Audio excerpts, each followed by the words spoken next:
आज की मुलाकात कार्यक्रम में हम अ, आधार से संबंधित जो हमारे बीएलई भाइयों के थ्रू आधार यूसीएल आधार संशोधन डेमोग्राफिक अपडेट का कार्य हम लोग करते हैं सीएससी के माध्यम से, तो उस पे विस्तार से चर्चा करेंगे कि किस तरह से हम लोग आधार यूसीएल पे काम करते हैं और आधार यूसीएल पे काम करते समय हमें किन किन सावधानियों का विशेषतः ध्यान रखना होता है। क्योंकि आधार एक ऐसा इकोसिस्टम है जिसमें कि हम पब्लिक के साथ में डायरेक्ट जुड़े हुए हैं और उसको एक सर्विस, एक ऐसी सर्विस जो कि कुछ एक ही पॉइंट्स पे मिल पाती है रेजिडेंट को। और आधार चूंकि आज की डेट में इतना एक इम्पोर्टेंट डॉक्यूमेंट बन चुका है कि हम लोग अगर अपने आसपास देखते हैं तो रोजमर्रा की जो जितनी भी हम एक्टिविटी जिन चीजों के साथ इन्वॉल्व हैं, तो मोस्टली अगर सरकारी हो गई या गैर सरकारी जितनी भी सर्विसेज है उसमें आप कहीं ना कहीं डायरेक्ट इनडायरेक्ट वे में पाएंगे कि आधार की जरूरत हमको आए दिन पड़ती है। तो हमारे बीएलई भाई जो कि आधार यूसीएल के माध्यम से आधार डेमोग्राफिक अपडेट का कार्य करते हैं, तो उनको ये जानना समझना बहुत जरूरी है कि जब आधार पे आप आधार संशोधन का कार्य कर रहे हैं तो उस दौरान किन किन जो सावधानियों का विशेषता उनको ध्यान रखना है, जिससे कि चाहे वो कस्टमर के साथ व्यवहार वाली बात हो या फिर जो आप टेक्निकल वर्क कर रहे हो, तो उस दौरान कौन कौन सी सावधानियों का विशेष ध्यान रखना है जिसकी वजह से आपका जो सेंटर है और जो कस्टमर्स आपके यहाँ रेजिडेंट काम कराने आ रहे हैं उनके बीच में आपका समन्वय अच्छा रहे और आप लॉन्ग लास्टिंग लंबे समय तक काम कर पाए। तो हम लोग शुरुआत करते हैं इस सेशन की, और इसमें सबसे पहले हम बात उसी चीज से करेंगे कि जो हम काम कर रहे हैं, हमारे यूसीएल पे जो बीएलई भाई काम करते हैं, तो उसमें सबसे पहले व्यवहार वाली बात आती है कि व्यवहार जो हमारा है किस तरह का होना चाहिए रेजिडेंट के साथ में। Communication and managing at the resident, जो आप लोग काम कर रहे हैं तो उस समय रेजिडेंट के साथ में कम्युनिकेशन आपका इस तरह का होना चाहिए कि किसी भी तरह का उसमें कोई भी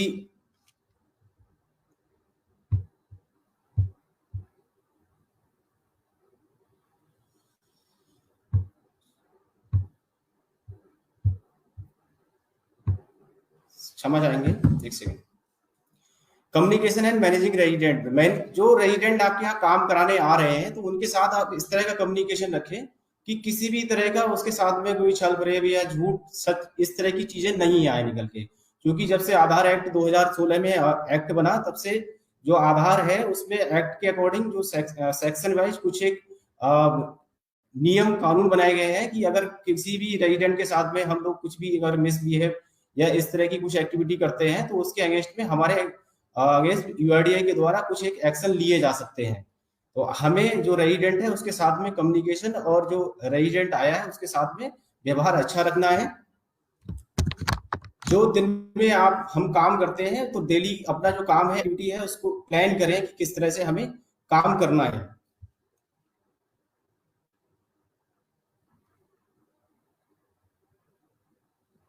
हमें अपने सेंटर पे प्रतिदिन काम करना है। ऐसा नहीं है कि हम आज सेंटर पे काम कर रहे हैं 4 दिन सेंटर अपनी मर्जी से बंद रखते हैं, क्योंकि आप एक ऐसी सर्विस डिलीवर कर रहे हो जो कि लिमिटेशंस है लोगों को उस सर्विस का लाभ लेने के लिए। बहुत सारे, जैसे हम अगर यूपी में बात करें तो हमारे लगभग 1.5 लाख से अधिक सीएससी सेंटर्स हैं, लेकिन लिमिटेशंस है कि सारे सीएससी सेंटर जो हमारे बीएलई हैं वो इस काम को नहीं कर पाते हैं। अगर यूपी में बात करें तो यूपी में 5000 प्लस सेंटर्स का ही स्कोप है हमारे पास में कि उन्हीं सेंटर्स के माध्यम से हम यूआईडीआई के द्वारा जो ऑथराइज है वो काम करा सकते हैं। तो एक लिमिटेशन है जिस काम को कराने की रेजिडेंट के पास में। तो आप लोगों से सभी से यही उम्मीद रहती है हम लोगों की कि आप लोग नियमित रूप से अपने सेंटर का संचालन करें। अपनी मर्जी से अल्टरनेस अगर किसी के साथ में कोई बहुत ज्यादा विशेष समस्या नहीं है तो अपना सेंटर डेली नियमित रूप से आप खोलें। आप सुबह 8 बजे से शाम 8 बजे तक, जैसा कि हम लोगों ने कम्युनिकेशन किया हुआ है आपके साथ में, सुबह 8 से शाम 8 बजे तक आप आधार करेक्शन का काम कर सकते हैं। जो कुछ एक रेजिडेंट फिजिकली या फिर कुछ इस तरह से चैलेंजिंग आते हैं जिनके साथ में कुछ एक ऐसी डिजीज है, हार्ट के पेशेंट हैं, क्योंकि आप लोग सेंटर जो भी चला रहे हैं हमारे बीएलई भाई, ज्यादातर रेजिडेंट ऐसे आते हैं आपके यहाँ पे जो कि आप परिचित हैं, उनसे चिर परिचित हैं, तो आपको उनके बारे में उनके बैकग्राउंड के बारे में पता रहता है। कहीं ऐसा तो नहीं है कि उसको कोई बीमारी इस तरह की है कि अगर आप उससे किसी भी ऊंची तेज आवाज में बात करें, हार्ट के पेशेंट है, बीमारी से कोई ग्रसित अगर कोई रेजिडेंट उनके साथ में विशेषता आप अपना व्यवहार पोलाइट रखें। लेडीज हैं, प्रेग्नेंट वुमेन है, इस तरह के जो केसेस या रेजिडेंट्स आपके साथ काम कराने के लिए आते हैं, फिजिकली चैलेंज कुछ लोग हैं, दिव्यांगजन है, तो उनको आप जो है प्रायोरिटी पे काम करें उनका, और उनके साथ विशेषता जो व्यवहार है बहुत ज्यादा पोलाइट रखें अपना, स्ट्रेट फॉरवर्ड उनको आंसर या स्ट्रेट फॉरवर्ड कोई भी अगर चीजें आपको समझ में नहीं आ रही है, उनको समझ में नहीं आ रही है, तो कम्युनिकेशन के साथ में बहुत ज्यादा स्ट्रिक्ट व्यवहार ना रखें। जो एनरोलमेंट फॉर्म आप रेजिडेंट से, कई बार रेजिडेंट इतने पढ़े लिखे नहीं है तो वो रेजिडेंट एनरोलमेंट फॉर्म अपने आप से नहीं भर पाते हैं, तो उनकी मदद कर सकते हैं आप रेजिडेंट का कि आप इस तरह से इस प्रकार अपना फॉर्म भर लीजिए, ना कि सीधे सीधे कि आप जैसे जाओ जहां करा के लाओ, किसी से भी करा लाओ, हमें कुछ नहीं पता है, तो आप उनकी हेल्प कर सकते हैं। रेजिडेंट को जो एनरोलमेंट फॉर्म है खुद से ही भरना होता है, और उसकी जानकारी जो उसे खुद से पता है तो वो खुद भरेगा उसको। इन केस अगर वो इलिटरेट है, पढ़े लिखे नहीं है, तो आप हेल्प कर सकते हैं वहां पे।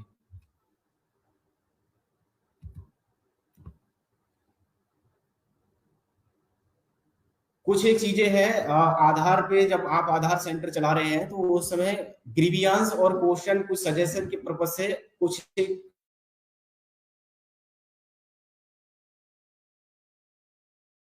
बढ़िया है कि कुछ एक मेल आईडीज हैं, तो वो मेल आईडी आप अपने सेंटर पे जरूर रखें लगा के। हम लोग आईसी मटेरियल की बात करते हैं तो आप लोगों से ब्रांडिंग की जो बात होती है, तो एक ये उसका पार्ट है कि आपके सेंटर पे प्रॉपर ब्रांडिंग तो हो ही। आधार सेवा केंद्र जो आप आधार संशोधन केंद्र चला रहे हैं, तो आधार संशोधन केंद्र एक तो आपका पहले बेस सीएससी है, तो सीएससी से संबंधित ब्रांडिंग, सीएससी का लोगो आपको आधार संशोधन का काम मिला है, तो बैंक बीसी, जिस भी बैंक के आप बीसी है उस बैंक से संबंधित ब्रांडिंग आपके सेंटर पे होनी चाहिए। फिर बात आती है, आप चूंकि आधार संशोधन का कार्य कर रहे हैं, आधार डेमोग्राफिक अपडेट का काम कर रहे हैं, तो आधार संशोधन केंद्र आपके सेंटर पे इस तरह की ब्रांडिंग जरूर लगी हुई हो कि हाँ, आप आधार संशोधन का कार्य होता है यहाँ पे और कौन कौन सी सर्विसेज आप यहाँ पे देते हैं। आधार संशोधन के दौरान आपको कौन सी चीजें नहीं करनी चाहिए, डूज डोंट डूज, इस तरह की जो गाइडलाइंस है वो पूरी आपके सेंटर पे लगी हो, आपके सेंटर पर रेट लिस्ट लगी हुई हो। आप अपने जो कस्टमर्स आते हैं उन कस्टमर्स की एंट्री के लिए उन्होंने क्या काम किया, आपने कितना उनसे चार्जेस लिया किसी भी सर्विस का, तो वो एक रजिस्टर, कस्टमर रजिस्टर आप अपने सेंटर पे जरूर बना के रखें। रेजिडेंट जो भी आपके यहाँ काम कराने आते हैं और उनको अच्छे से समझा के भेजें कि जो आधार जनरेशन का प्रोसेस है, मैक्सिमम टाइम लिमिट जो है वो 90 डेज का टाइम पीरियड होता है, तो उस टाइम पीरियड से पहले जो है रेजिडेंट अपने घर पे बैठ के 1947 जो हेल्पलाइन नंबर है उस पर अगर वो अपना एनरोलमेंट नंबर बताएंगे तो वहां से भी वो जानकारी ले सकते हैं कि जो उन्होंने आधार अपडेट का कार्य कराया था तो उनका आधार जनरेट हुआ या नहीं हुआ है। क्योंकि कई बार होता क्या है कि जो रेजिडेंट सेंटर से आपके संशोधन कार्य करा के जाते हैं तो वो बार बार या तो आपको कॉल करते हैं या फिर आपके सेंटर पे आके, अगर वो आपके आसपास के रहने वाले हैं तो आपके सेंटर पे पूछने आते हैं कि हमारा जो हमने काम कराया था वो अभी हुआ नहीं हुआ भैया। तो इन सब चीजों को, इस तरह के फुटफॉल को रोकने के लिए आप लोग 1947 जो रेजिडेंट जा रहे हैं उनको बता के भेजें, क्योंकि जो आप लोग रेजिडेंट को स्लिप देते हैं उसमें भी वो लिखा रहता है नीचे ये सारी चीजें, तो बता दें कि ये नंबर है, उस नंबर पे आप अपने आधार जो आपने करेक्शन कराया है, ईआईडी नंबर या कुछ बेसिक डिटेल वहां पे पूछी जाती है हेल्पलाइन नंबर पे, वो बताएंगे तो उनके आधार से संबंधित जो जानकारी है जो लेना चाह रहे हैं उनको मिल जाएगी। जब उनको आधार जनरेट हो जाएगा तो प्रिंट कराने वो आपके यहाँ पे आ सकते हैं। इस तरह का कम्युनिकेशन, फेयर कम्युनिकेशन करते हुए रेजिडेंट को अपने यहाँ से, आप सेंटर से जब भी उनका काम करते हैं तो जरूर बताकर भेजें। कुछ एक चीजें हैं जैसे कि रेजिडेंट कोई भी काम कराने आता है, मान लीजिए उसने अपना नाम अपडेट कराया, अपने उसने एड्रेस अपडेट कराया, तो जनरली लोग जो है मोबाइल नंबर या ईमेल आईडी उनको अगर जब तक जरूरत नहीं है तो वो नहीं कराते हैं, ठीक है। पीओआई पीओए वो लेके आया होगा जिस से संबंधित वो अपना वो अपडेशन कराने आया है तो वो डॉक्यूमेंट लेके आया होगा, लेकिन अगर वो मोबाइल नंबर मेल आईडी के लिए आपसे नहीं भी कह रहा है लगाने के लिए, तो आप जो रेजिडेंट है उसको सजेस्ट करिए कि मोबाइल नंबर और मेल आईडी भी अपने आधार से वो लिंक करा लें, अपने आधार में मोबाइल मेल आईडी को अपडेट करा लें, क्योंकि mobile number mail ID update कराने का कोई एडिशनल डॉक्यूमेंट भी नहीं चाहिए होता है। आप रेजिडेंट को सजेस्ट करोगे तो वो इसको एग्री करेगा, और उसको इन फ्यूचर कभी जरूरत पड़ेगी तो दोबारा से करेक्शन या फिर दोबारा से अपडेट कराने की जरूरत नहीं पड़ेगी। आप लोगों को भी एडिशनल कोई ज्यादा मेहनत या एफर्ट करने की जरूरत भी नहीं है। उस समय जब आप रेजिडेंट का फॉर्म भर रहे होते हैं तो उसको सजेस्ट करें कि अपना मोबाइल नंबर, जो भी उनका एक्टिव मोबाइल नंबर है प्रेजेंट टाइम में, उसको वो अपडेट करा दें। साथ में रेजिडेंट जब आते हैं तो रेजिडेंट जो काम कराने आ रहा है, आप उसको देखकर ही पता लग जाता है कि वो पढ़ा लिखा है। और आजकल तो हम लोग सभी लोग स्मार्टफोन यूज कर रहे हैं, रेजिडेंट भी जितने भी हैं सब स्मार्टफोन यूज कर रहे होते हैं। तो स्मार्टफोन यूज कर रहे हैं तो उसमें कहीं ना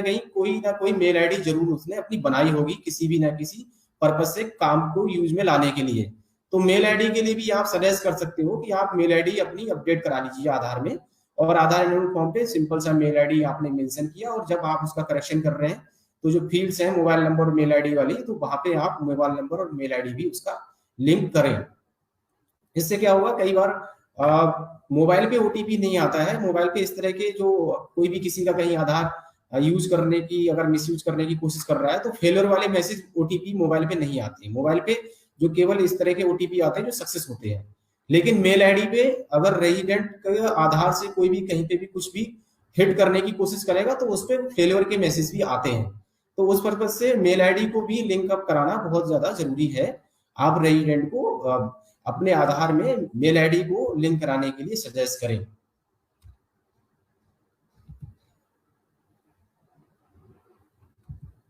इसी प्रकार इसमें एक चीज और भी है यहाँ पे देखने वाली, जो जेंडर होते हैं, जेंडर वगैरह के लिए हम लोग कोई डॉक्यूमेंट उसमें नहीं लगता है। तो जेंडर, जब आप लोग अननेसेसरी किसी का कोई जेंडर चेंज या इस तरह की एक्टिविटी करने की कोशिश ना करें।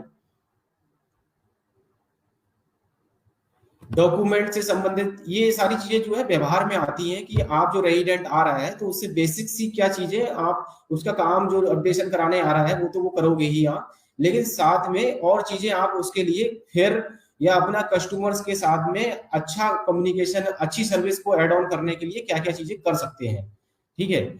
यहाँ पे बताया गया है कि strictly adhere to standard operation जो प्रोसीजर्स हैं वो सभी अच्छे से आप लोग फॉलो करें, जो बताई गई है गाइडलाइन है उसके अनुसार काम करें। किसी भी रेजिडेंट का कोई भी किसी तरह का जो टेम्पर्ड एप्लीकेशन या डॉक्यूमेंट होता है उसको यूज ना करें। टेम्पर्ड का मतलब जो वो डॉक्यूमेंट लेके आया है उसके साथ में किसी भी तरह की कोई ओवर राइटिंग, व्हाइटनर या कटिंग, इस तरह का कोई भी चीज अगर वो लेके आया है डॉक्यूमेंट को, तो हमें यूज नहीं करना है।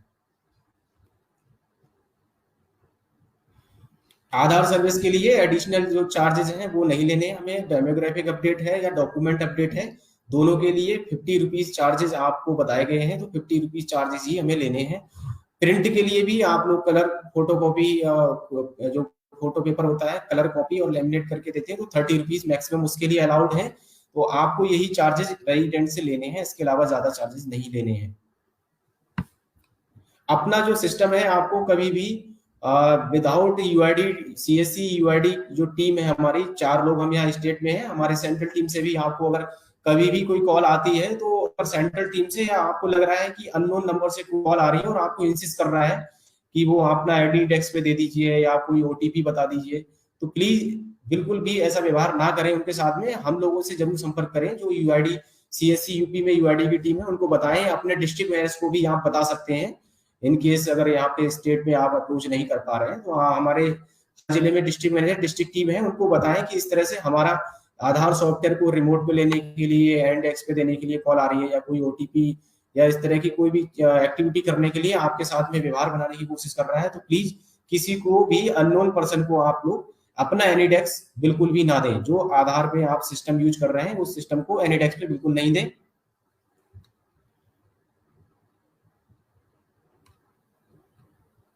अगर किसी भी तरह से आपके आसपास कोई भी और लोग हैं जो कि आधार गलत तरीके से बना रहे हैं, बनाने की कोशिश कर रहे हैं, कई बार हम लोगों के साथ में आप शेयर करते हैं जानकारी कि सर हमारे क्षेत्र में आके कोई इस तरह से आधार करेक्शन कर रहा है, आधार बनाने का काम कर रहा है, जो कि कहीं पे भी यूआईडीआई की जो वेबसाइट है, क्योंकि जैसे आपके जितने भी सेंटर्स हैं और यूआईडी के जितने भी और भी सेंटर, जिस भी रजिस्ट्रार है या फिर एजेंसी के हैं, सभी अपॉइंटमेंट यूआईडीआई अपॉइंटमेंट जो पोर्टल है उस पर दिखाई देते हैं। वो उस पोर्टल पे अगर कोई भी सेंटर डिस्प्ले नहीं हो रहा है, किसी भी ऑपरेटर की जानकारी नहीं आ रही है, और आपके आसपास आके अगर कोई भी आधार करेक्शन या आधार बनाने का कार्य करता है, तो आप यूआईडीआई की जो हेल्पलाइन या मेल आईडीज हैं उन पे वो शेयर कर सकते हैं, उनकी शिकायत कर सकते हैं कि यहाँ पे ये इलीगल तरीके से या अनऑथराइज रूप से आधार करेक्शन या आधार बनाने का कार्य कर रहे हैं। तो इसको लेके भी आप लोग जो है सचेत रहें, और इस तरह के जो लोग हैं उनसे इन्फ्लुएंस होके आप अपने सेंटर पे उनको बुला के या अपने सेंटर पे बिठाकर भी काम कराने की कोशिश ना करें। आप सीएससी के साथ जुड़े हुए हो तो सीएससी के साथ, या सीएससी ने जो आपको प्लेटफॉर्म दिया है आधार यूसीएल ये डेमोग्राफिक अपडेट का, उसी प्लेटफॉर्म को यूज करें। किसी भी तरह से और कोई वेबसाइट या कोई और सॉफ्टवेयर या किसी भी दूसरी एजेंसी को बुला के उसके ऑपरेटर को आप अपने सेंटर पे बिठा के आधार से संबंधित अनऑथराइज वे में जो काम है वो बिल्कुल भी ना करें। आप कोई ना दूसरा पोर्टल यूज करें, ना किसी भी दूसरे व्यक्ति या किसी रजिस्ट्रार एजेंसी की मशीन जो चल रही है उसको अपने सेंटर पे बिठा के काम करने के लिए अलाउ करेंगे। क्योंकि आप सीएससी के साथ जुड़े हुए हैं, सीएससी का जो प्लेटफॉर्म है आधार करेक्शन के लिए आपको दिया गया है, आधार डेमोग्राफिक अपडेट के लिए यूसीएल दिया हुआ है। तो जितना भी आपको करेक्शन करना है, चाहे वो मोबाइल लिंकेज है, चाहे नाम करेक्शन है, एड्रेस अपडेट है, डीओबी है, मेल आईडी है, कुछ भी है, किसी भी तरह का डेमोग्राफिक अपडेट है, तो आपको केवल अपने यूसीएल सॉफ्टवेयर के माध्यम से करना है। किसी भी तरह की वेबसाइट्स या किसी के बताने पे, समझाने पे और जो चीजें हैं वो उसको आप प्लेटफॉर्म को यूज नहीं करेंगे जो कि ऑथराइज नहीं है। इस अगर जो यूआईडीआई की गाइडलाइन है या यूआईडीआई के द्वारा जो पॉलिसीज बनाई गई हैं उनका किसी भी तरह से कोई भी वॉयलेशन करता है तो उस वॉयलेशन पे यूआईडीआई के द्वारा भिन्न भिन्न तरह की जो पेनल्टी क्लॉजेज हैं उसके अनुसार पेनल्टी लगती है और वो पेनल्टी इम्पोज होगी। तो इस तरह की चीजों से बचने के लिए हमें इन सभी चीजों का ध्यान रखना है। ये व्यवहार से संबंधित कुछ एक चीजें थी जो मैंने आपके साथ में डिस्कस की। अब हम लोग डिस्कस करेंगे आगे डॉक्यूमेंट आधार। जब हम आधार एनरोलमेंट या आधार करेक्शन का कार्य कर रहे होते हैं तो उस समय हमें कौन कौन से डॉक्यूमेंट हैं जो कि यूआईडीआई के द्वारा वैलिड हैं, किस तरह से बताए गए हैं कि हमें जो डॉक्यूमेंट लेने हैं। सबसे पहले बात करें तो पीओआई, पीओए, पीओआर, डीओबी। डीओबी के लिए जो बर्थ से संबंधित कुछ एक चीजें हैं, ये पीओआई, पीओए, पीओआर, डीओबी मतलब एक तो identity proof, address proof, relationship का प्रूफ या बर्थ से संबंधित प्रूफ। ये चार तरह के जो डॉक्यूमेंट हैं ये मैंडेटरी हैं। ये डॉक्यूमेंट्स होते हैं किसी के, तभी कोई नया आधार बनवा पाता है अपना, या कोई करेक्शन कराना है तो इनसे संबंधित कुछ एक डॉक्यूमेंट लेके आएगा तभी वो करेक्शन करवा पाएगा। मान लीजिए पीओआई की बात करें तो किसी को अगर नाम चेंज कराना है, अपनी आइडेंटिटी से संबंधित कुछ भी चेंजेस कराने हैं तो उसको पीओआई लेके आना होगा। अपने एड्रेस में किसी भी तरह का कोई करेक्शन कराना है उसको तो उसे पीओए लेके आना होगा कोई भी। पीओआर रिलेशनशिप के बिहाफ पे जो एचओएफ बेस्ड है या उस तरह के जो हम लोग डॉक्यूमेंट या डिक्लेरेशन के बिहाफ पे जो करेक्शन करते हैं तो वहां पे पीओआर से संबंधित डॉक्यूमेंट्स लेके आने होते हैं। DOB date of birth correction या डीओबी को अपने आधार में ऑथेंटिकेट कराने के लिए कि हाँ मेरी एज इतनी है तो उसमें उसे बर्थ से संबंधित अपनी डेट ऑफ बर्थ से संबंधित डॉक्यूमेंट दिखाने होते हैं, तभी उसका आधार हम करेक्शन कर पाते हैं या किसी को आधार अपना नया बनाना है तो वो बनवा पाता है। ये डॉक्यूमेंट्स की लिस्ट है। ये डॉक्यूमेंट की लिस्ट को आप अपने सेंटर पे जरूर चस्पा करके रखें। हो सके तो इसको 2x3 या 2x2 अपने सेंटर की जो साइज है उसके हिसाब से आप फ्लैश बैनर बनवा लीजिए, बड़ा बड़ा लिखवा के अपने सेंटर पे जरूर इसको चस्पा करके रखें। अगर फ्लैक्स नहीं बनवा पा रहे हैं तो प्रिंट जरूर बना के रखें। अपने सेंटर पे एक आप बोर्ड बना लीजिए, उस बोर्ड पे इसको A4 साइज पे प्रिंट करके भी क्लियरली बोल्ड लेटर्स में आप प्रिंट करके रखें। क्योंकि कई बार रेजिडेंट्स हम लोगों से आके आर्गुमेंट करती हैं कि हम जो डॉक्यूमेंट लेके आए हैं आप नहीं ले रहे हो, इससे हमने पहले बनवाया था या हमारे भाई का बन गया या हम दूसरे कहीं पे जाते हैं तो वहां पे बन जाता है, आप लोग नहीं बना रहे हो। तो प्लीज उनको जवाब देने के लिए, उनको संतुष्ट करने के लिए आप लोग सेटिस्फेक्शन के लिए ये पीओआई, पीओआर और पीओए से संबंधित जो भी डॉक्यूमेंट्स की लिस्ट है, वैलिड डॉक्यूमेंट की लिस्ट अपने सेंटर पे जरूर लगाकर रखें और उनको दिखाएं कि हम आपका अगर काम नहीं कर पा रहे हैं तो प्लीज वो हम असमर्थ हैं इसलिए क्योंकि आप जो डॉक्यूमेंट लेके आए हैं वो जो यूआईडीआई की वैलिड डॉक्यूमेंट की लिस्ट है उसमें लाई नहीं करता है, उसमें आपका डॉक्यूमेंट लिस्ट में नहीं आ रहा है, इसलिए हम आपका जो काम आप करेक्शन का कराने आए हैं, नाम का, पता का या फिर कुछ भी और डीओबी वगैरह कराने आए हैं तो वो नहीं कर पा रहे हैं हम लोग। इसलिए इस डॉक्यूमेंट की लिस्ट को अपने सेंटर पे जरूर लगा कर रखें। आप लगाकर रखोगे तो दिन में 2-4 बार आपके सामने से ये लिस्ट निकलेगी तो आपको ये ऑटोमेटिक, आप लोग कई बार छोटी छोटी चीजें पूछते हैं कॉल करके, आप दूसरे साथी से पूछते हो, कई बार हमसे पूछने लगते हो कि सर डीओबी के लिए क्या क्या लगा सकते हैं। तो अगर ये लिस्ट आपके सेंटर पर लगी रहेगी तो ये लिस्ट आपको ऑटोमेटिक याद हो जाएगी एक समय रहते आने पर, बार बार आपको किसी और से कंसल्ट या फिर पूछने की जरूरत ही नहीं रह जाएगी। डॉक्यूमेंट बेस्ड कुछ एक चीजें और ध्यान रखनी है। जो डॉक्यूमेंट है, वैसे तो पीओआई, पीओआर, पीओए की जो लिस्ट है आपके सेंटर पे लगी रहेगी, लेकिन कुछ और डीपली जो चीजें हैं उन डॉक्यूमेंट्स में ध्यान रखने योग्य वो मोटी मोटी 2-3 चीजें हैं। आप लोग थोड़ा सा इसको याद रखेंगे कि एक तो डॉक्यूमेंट जो भी वो लेके आए रेजिडेंट, वो ओरिजिनल डॉक्यूमेंट ही लेकर आएगा, कलर कॉपी होगी, ओरिजिनल डॉक्यूमेंट होगा। ठीक है। आपको अगर कई बार ये भी रहता है कि वो डॉक्यूमेंट लेके आया ब्लैक एंड व्हाइट है, ठीक है, तो ब्लैक एंड व्हाइट भी जो डॉक्यूमेंट रहते हैं, लेकिन अगर वो ओरिजिनल है तो उसकी ओरिजिनलिटी उस डॉक्यूमेंट में दिखती है। स्टैंप लगा के आया होगा तो स्टैंप तो एटलीस्ट जो इस तरह के साइन या स्टैंप हुए होंगे तो वो तो कलर ही उसमें दिख जाएगा कि वो जो है किस तरह का डॉक्यूमेंट है। फिजिकल चेक करके आप चेक कर पाओगे उसको कि वो ओरिजिनल है या वो कोई भी डुप्लीकेट उसका लेके आया है डॉक्यूमेंट का। ठीक है। तो प्लीज जो भी वो डॉक्यूमेंट लेके आएगा, आप रेजिडेंट से हम लोग ओरिजिनल डॉक्यूमेंट की ही डिमांड करते हैं। हम किसी भी तरह की जीरोक्स या फोटोकॉपी यूज नहीं करते हैं। पीओआई, पीओबी जो भी डॉक्यूमेंट है उसमें रेजिडेंट का नाम जो है वो जरूरी है, रेजिडेंट के नाम से ही वो होने चाहिए।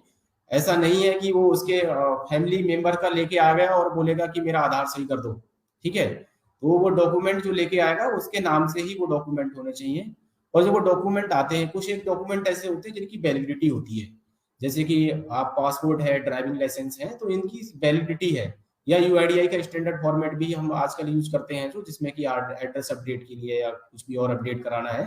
तो यूआईडीआई के स्टैंडर्ड फॉर्मेट को जो हम यूज कर रहे हैं तो उसकी भी एक वैलिडिटी है। उस पर ऊपर कॉर्नर टॉप में डेट का कॉलम रहता है। उस डेट में का पर्पज ये है कि जिस डेट में वो यूआईडीआई स्टैंडर्ड फॉर्मेट को जिसने भी कंसर्न ऑफिसर ने या गजेटेड ऑफिसर से करा के लाया है या फिर ग्राम प्रधान से या किसी से भी वो करा के लाया है, जो भी अथॉरिटी है जिसने की वो साइन या इशू किया है, तो वो जिस डेट में इशू किया है उससे 3 महीने के अंदर ही आप उस डॉक्यूमेंट को यूज कर सकते हैं। तो जो डॉक्यूमेंट जिनकी वैलिडिटी है, पासपोर्ट, ड्राइविंग लाइसेंस, इन सभी की वैलिडिटी होती है 15-20 साल जो भी है। टाइम पीरियड वो उस पर लिखा रहता है, जो डॉक्यूमेंट है उस पर वैलिडिटी या एक्सपायरी, या फिर स्कूल में जो बच्चे पढ़ रहे होते हैं तो उनके आईडी कार्ड में भी सेशन वाइज वो जो भी डॉक्यूमेंट आईडी ग्रुप है उसका, तो उस पर सेशन लिखा रहता है। जैसे अभी सेशन चल रहा है जो 22-23 सेशन चल रहा है, तो उस पर सेशन लिखा रहेगा ईयर, हाँ सेशन लिखा होगा या वैलिड अप टू लिखा रहेगा उस पर, जो भी डेट रहेगी स्कूल के आईडी कार्ड की। तो आप लोग जो है इस चीज को देख लें कि जो वो डॉक्यूमेंट लेकर आया है वो वैलिडिटी उसकी एक्सपायर तो नहीं हो गई है। वो टाइम पीरियड उसका जो वैलिडिटी का है, अगर उसके अंदर ही बियॉन्ड द वैलिडिटी लेके आया है तभी आपको यूज करना है, अदरवाइज हम उसको यूज नहीं करेंगे। वाटर बिल है, टेलीफोन बिल है, इलेक्ट्रिसिटी बिल है, ये सभी 3 महीने पुराने ही हम यूज करते हैं। इससे ज्यादा पुराना है तो हम इसको यूज नहीं करेंगे। Rent agreement should be used before expiry date. एक तो रेंट एग्रीमेंट की अगर हम यहाँ पे बात करें तो रेंट एग्रीमेंट जो नॉर्मली हम लोग तहसील से या फिर नोटराइज वकील से जो बना के लोग लेके आते हैं, यूज करने की कोशिश करते हैं, यहाँ पे वो उसकी बात नहीं हो रही है। जो रेंट एग्रीमेंट है वो रजिस्ट्रार ऑफिस से जो रजिस्ट्री करते हैं, जिस तरह से रजिस्ट्रार ऑफिस है, तो रजिस्ट्रार ऑफिस से जो जारी किया हुआ रेंट एग्रीमेंट है उस एग्रीमेंट की बात यहाँ पे हो रही है। और वो भी जो है एक्सपायरी डेट से पहले का ही होना चाहिए। ऐसा नहीं है कि मुंबई में 4 साल पहले रह रहे थे और वहां पे कोई उन्होंने वो डॉक्यूमेंट बनवाया था और उसके बाद यहाँ पे आ गए और यहाँ पे अलग जगह रहने लगे हैं, लेकिन मुंबई वाले डॉक्यूमेंट को यूज कर रहे हैं जो एग्रीमेंट था उनका, तो वो एग्रीमेंट आप यूज नहीं कर सकते हैं। वो तो आप लोग जो इस तरह के एग्रीमेंट हैं जिनपे की एक वैलिडिटी या फिर टाइम पीरियड की बात होती है, तो उसमें टाइम पीरियड जरूर देख लें कि बियॉन्ड द वैलिडिटी वो होना चाहिए, एक्सपायर्ड जो है डॉक्यूमेंट नहीं हो। अब HOF बेस्ड जो हम लोग अपडेट करते हैं, आप लोगों को हमने एक फॉर्मेट शेयर किया कि इन केस अगर कोई भी head of the family member है, कोई फादर है और वो अपनी फैमिली में जो भी और मेंबर्स हैं, उनके बच्चे हैं, किसी का कराना चाह रहे हैं, तो वो एड्रेस अपडेट करा सकते हैं। ठीक है। तो HOF बेस्ड जो आप लोग एड्रेस अपडेट करेंगे, वहां पे बात हो रही है HOF मतलब हेड ऑफ द फैमिली, जो उस फैमिली का मेन हेड है उसका ही वो अपना डिक्लेरेशन दे सकता है डाउन लाइन जो उसके फैमिली में मेंबर्स हैं, कि अगर उसके आधार में जो एड्रेस है उनका एड्रेस भी वो कर किया जा सकता है, उनको फिर दूसरे किसी डॉक्यूमेंट की जरूरत नहीं है। ठीक है। तो यहाँ पे उसी सेम फैमिली के इमीडिएट जो भी उसका वो है हेड ऑफ द फैमिली, उसी का डॉक्यूमेंट या फिर उसी की डिक्लेरेशन के बिहाफ पे एड्रेस करेक्शन होता है, न कि ये कि दूसरे की फैमिली को कोई वेरीफाई कर देगा कि मैं इन्हें जानता हूं और मेरा एड्रेस ये है। हाँ, पीओआर से संबंधित यहाँ पर रिलेशनशिप डॉक्यूमेंट वहां पे वो शो करना होता है हेड ऑफ द फैमिली वाले केस में। ठीक है, नेम चेंज सभी बीएलई भाई को हमने पहले भी बताया हुआ है। नेम चेंज जो अगर बात करें हम करेक्शन करते हैं, नॉर्मली हम बात करते हैं यहाँ पे करेक्शन की, तो किसी के नाम में कोई माइनर करेक्शन है, स्पेलिंग मिस्टेक है या सरनेम वगैरह उसको ऐड कराना है, तो वहां पे करेक्शन की बात होती है। जहाँ पे चेंज अगर वर्ड आ गया तो वहां पे चेंज आइडेंटिटी, जैसे किसी का नाम है, फर्स्ट नेम की बात हो रही है, राम कुमार से किसी को श्याम कुमार कराना है, ठीक है, या राम कुमार से मोहन कुमार कराना है किसी को अपना नाम, तो यहाँ पे वो उसका नाम पूरा चेंज हो रहा है। दोनों अपने आप में एक अलग नाम है और दो नाम के इस तरह के लोग अलग अलग होते हैं। तो यहाँ नेम चेंज के लिए हम लोग रेजिडेंट को गजेट नोटिफिकेशन कराने के लिए बोलते हैं। गजेट नोटिफिकेशन के लिए उसको किसी भी जानकार वकील से मिलना होता है, ठीक है, और वो पीओआई और पुराना जो उसका कोई नाम रहा होगा उसके फोटोग्राफ से संबंधित पूरी एक प्रक्रिया, अलग एक पूरा प्रोसेस है उसका गजेट नोटिफिकेशन का, उसको फॉलो करते हुए गजेट नोटिफिकेशन करा के लेके आएगा और उस डॉक्यूमेंट को आपके पास आएगा लेके, तभी आप उसका नाम चेंज कर पाएंगे। गजेट नोटिफिकेशन स्टेट या सेंट्रल गवर्नमेंट की, जो गवर्नमेंट है सरकार, वही कराती है उसको, कोई भी प्राइवेट आदमी या फिर लोकली कहीं से नहीं हो सकता। वो स्टेट या सेंट्रल जो गवर्नमेंट है उनके थ्रू जो बजट जारी होता है उसमें उन सभी जैसे जो भी कुछ कराना चाहते हैं नाम चेंज, उनके नाम वो पब्लिश होते हैं और वो गजट नोटिफिकेशन जब पब्लिश हो जाएगा तभी उस डॉक्यूमेंट को जारी किया जाएगा और उस डॉक्यूमेंट को यूज किया जाता है। यहाँ पे गजट नोटिफिकेशन का मतलब किसी भी कोई एफिडेविट या फिर कोई ऐसे डॉक्यूमेंट से नहीं है कि वो अपना किसी भी शपथ पत्र को बनवा के ले आएगा। ठीक है, तो इसमें बहुत ही कंफ्यूजन है। हम लोग आप लोगों को मेल पे भी इसको ये बारे में थोड़ा सा डिटेल में शेयर कर देंगे कि किस तरह के रेजिडेंट को कराना है गजट नोटिफिकेशन। तो आप लोग नाम चेंज के लिए रेजिडेंट को गजट नोटिफिकेशन के लिए सजेस्ट कीजिए। किसी भी तरह से आप लोग उसकी एजुकेशनल सर्टिफिकेट या फिर भले ही वो ए ग्रेड के किसी भी ऑफिसर से करा के लेके आएगा तो नाम चेंज हम नहीं कर सकते। इस केस में, नाम चेंज वाले केस में, केवल गजट नोटिफिकेशन ही बताया गया है, उसको कराना होता है। ठीक है, दूसरी बात आती है कि जो बच्चे जिनके अगर एनरोलमेंट 0 से 5 ईयर एज ग्रुप के हैं और उनकी एज में और birth certificate issued by registration act, ये इसमें बताया गया है कि जो भी इस एज ग्रुप के जो बच्चे हैं वो अपना बर्थ सर्टिफिकेट के बिहाफ पे इसको करा सकते हैं। Change will not be continued as name change for fix और threshold 2 updates available to a resident. इसमें नेम चेंज के लिए आप लोगों को सबको पता है कि भाई उसने अगर एक बार करा लिया तो दूसरी बार कराने के लिए भी फिर उसको इसमें लिमिटेशंस हैं, एक बार ही करा सकते हैं। दोबारा कराने के लिए अगर वो कराता है तो फिर उसको आप सजेस्ट करेंगे कि आरओ से कंसल्ट करेगा रेजिडेंट।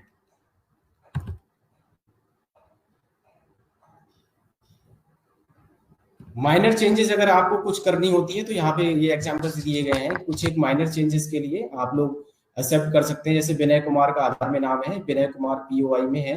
और उसमें कुछ एक मिस्टेक थी उनके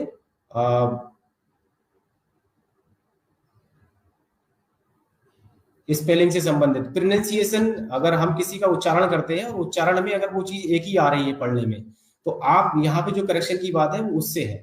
ठीक है, प्रोनाउंसिएशन अगर पूरा चेंज हो गया और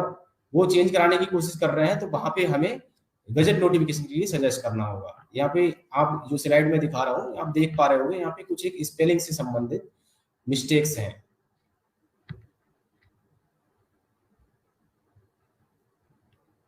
कई बार आपको ना सीक्वेंस गलत मिलेगा किसी के नाम का। जैसे इसमें जो थर्ड स्टेप है आप देख पा रहे हैं, यहाँ लिखा है नीति रविधरन, ठीक है, और वो जो डॉक्यूमेंट लेके आया उसमें लिखा था रविधरन नीति। ठीक है, अगर किसी के नाम जो वो चेंज कराने जा रहा है और वो डॉक्यूमेंट लेके आया उसमें सीक्वेंस में अगर आगे पीछे है और वो डॉक्यूमेंट जो लेके आया है उसमें सीक्वेंस कुछ अलग है तो आप उसको एक्सेप्ट कर सकते हैं। थर्ड वाला जो मैं आपको स्लाइड शो कर रहा हूं आप देख पा रहे होंगे, इसमें लिखा है नीति रविधरन, लेकिन जो वो डॉक्यूमेंट ये आधार में उसके नाम था, जो वो डॉक्यूमेंट लेके आया पीओए उसमें लिखा है रविधरन नीति। इट मींस उसका केवल सीक्वेंस चेंज हो रहा है, फर्स्ट नेम सेकंड, जो फर्स्ट और लास्ट नेम है उसमें सीक्वेंस में चेंजेस हो रहे हैं। ठीक है। तो यहाँ पे इस तरह के डॉक्यूमेंट अगर कोई लेके आता है और चेंज कराने की कोशिश करता है तो आप इसको एक्सेप्ट करेंगे यहाँ पे, ठीक है। अभी यही चीज हम लोग, मैं अभी आपको नेक्स्ट जो पीपीटी है उसमें शेयर करूंगा। आजकल जो हम डॉक्यूमेंट अपडेट वाली बात कर रहे हैं, डॉक्यूमेंट अपडेट में कुछ एक इस तरह की माइनर चेंजेस को यूआईडीआई ने एक्सेप्ट किया है इसको, और उन्होंने अलाउ कर दिया है इन चीजों को। अगर इस तरह की कुछ मिस्टेक्स के साथ में कोई डॉक्यूमेंट अपडेट करने जा रहे हैं आप, तो आपको फिर उसको डेमोग्राफिक अपडेट करने की जरूरत नहीं है, वो डॉक्यूमेंट एक्सेप्टेबल है। इसमें संशोधन किया है यूआईडीआई ने। तो इस तरह की चीजों में आप लोग करेक्शन या फिर डॉक्यूमेंट अपडेट करते समय उसके डॉक्यूमेंट एक्सेप्ट कर सकते हैं।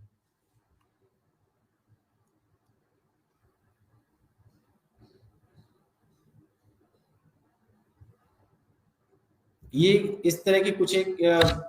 करेक्शंस हैं जहां पे कि हम लोग मैं फिर से बार बार आपको वही दोहराऊंगा कि प्रोनाउंसिएशन आप जो पढ़ने में आ रहा है, अगर प्रोनाउंसिएशन में कोई भी चेंज नहीं आ रहा है, ज्यादा बोलने में एक ही चीज आ रही है, तो आप इस तरह के डॉक्यूमेंट्स को एक्सेप्ट कर सकते हैं।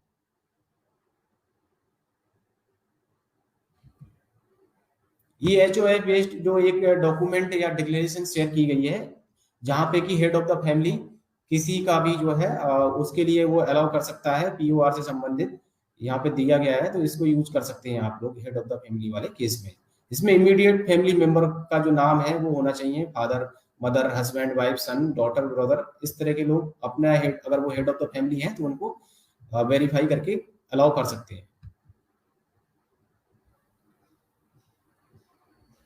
हमने इस स्लाइड में यही समझा कि नेम चेंज के लिए एक तो मेन बात यह है कि गजट नोटिफिकेशन कराना जरूरी है, ठीक है। किसी भी तरह का जो है अडॉप्टेशन सर्टिफिकेट, मैरिज सर्टिफिकेट, ये पीओआई के संबंध में ये इस तरह की चीजें यूज नहीं की जाएंगी, हम लोगों को गजट नोटिफिकेशन कराना होगा, ठीक है। दूसरा चीज, हमें डीओबी से संबंधित अगर किसी ने क्रॉस लिमिट हो गई है, उसकी जो बताई गई है डीओबी चेंज करने की, अगर वो क्रॉस लिमिट वाला केस हो चुका है तो उसके लिए रेजिडेंट को एक सेल्फ डिक्लेरेशन देनी होती है। और इस केस में केवल हम लोग बर्थ सर्टिफिकेट जारी होता है, बर्थ सर्टिफिकेट को ही यूज करते हैं। दोनों का एक सिंगल पीडीएफ बना के हमारा जो सॉफ्टवेयर है उसमें एक ऑप्शन अलग से दिया गया है एक्सेप्शन केस के लिए, तो वहां पे उसको सेलेक्ट करके और दोनों की एक साथ सिंगल पीडीएफ बना के अपलोड करते हैं। सेम हम लोग जो है lakhnau.special@uidi.net.in हमारा लखनऊ आरओ है, उसकी मेल आईडी है, उस पर आप लोगों को उसकी एनरोलमेंट स्लिप, डिक्लेरेशन और बर्थ सर्टिफिकेट,